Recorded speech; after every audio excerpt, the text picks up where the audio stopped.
Ken Laurie joins us on the line. He's a social worker as well as being that filmmaker. Ken, thanks for making some time for us. I really thought your idea was interesting. It's called people sharing. What issue are you trying to solve with your new website, People Sharing? Disconnect and anonymous neighbors. There's never been a correlation made between disconnected neighborhoods, anonymous neighbors, and mental health.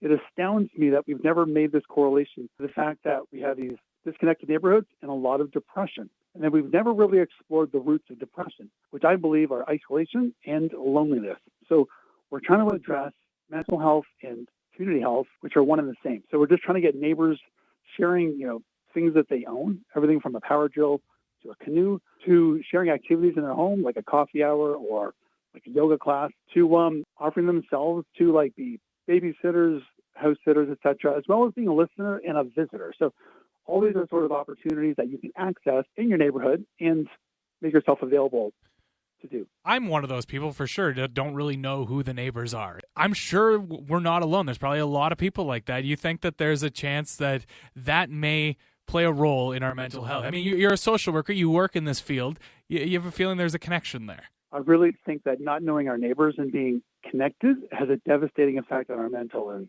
community health. Right now, it's not cool to know your neighbors. In fact, you're deemed strange if you go introduce yourself to a neighbor. I'd like to ask your listeners to think about the last time they've chatted with their neighbors or invited them into their homes. It's more cool to have a fence. I think that we need to sort of tear down the fences sort of metaphorically and begin to reconnect with folks, and it'll just improve our mental health. I'm the guy who has my headset in, walking the dog, and I just kind of keep my head down. That's just kind of the guy I am. So how will your initiative here, this website, get a guy like me who might be a bit introverted when I'm off air, get me out of that shell and get me talking to the person right next door to me? Is there even a way you could do that? You're trying, but what have you come up with? What makes it a little different from, say, like a Kijiji or Craigslist is that you have a profile page. Except it's not like you're boasting or flaunting, right? So you can make yourself available to host an evening in your house, or you could look around your neighborhood by map to see what's happening in your neighborhood. So it's sort of neighborhood-centric, and it's relationship in the real world, not online. As a social worker, you're dealing with people a lot of the times. How do you get people out of their shells? Like we become isolated.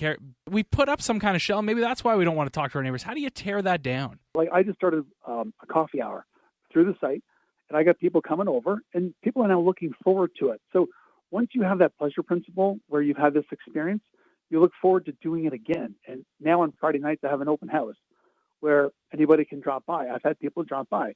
Then people look forward to it. So I find most people live boring lives, and they could just spruce up their life if they just had a dinner party or hosted a concert in their home. Like my mother is really good at hosting real musicians in her home, inviting people out, and people love it. What are your goals here? I'm trying to reach anyone who feels the same way as I do. But it's for that minority of people who do feel isolated, who do feel lonely, but they don't admit it because being lonely isn't cool. Well, and it can also be just embarrassing to admit it, right? It's Friday night. I've really got nowhere to go. If you're that person, it can be tough to just, who do you tell that to? What's interesting is that saying that you're depressed is far more acceptable than claiming that you're isolated.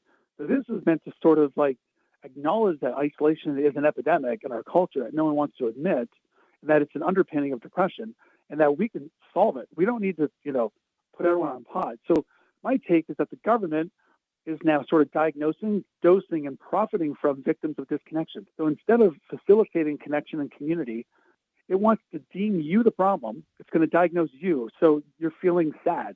Now we're going to make money off you, but you're the problem, not the community. And I feel the opposite. How do people find it, Ken? tplsharing.com. So peoplesharing.com. All right. Ken Laurie is a social worker who's just launched peoplesharing.com. Ken, good luck with it. Thanks so much, Matt. I really appreciate it. And there he is on CFRA Live.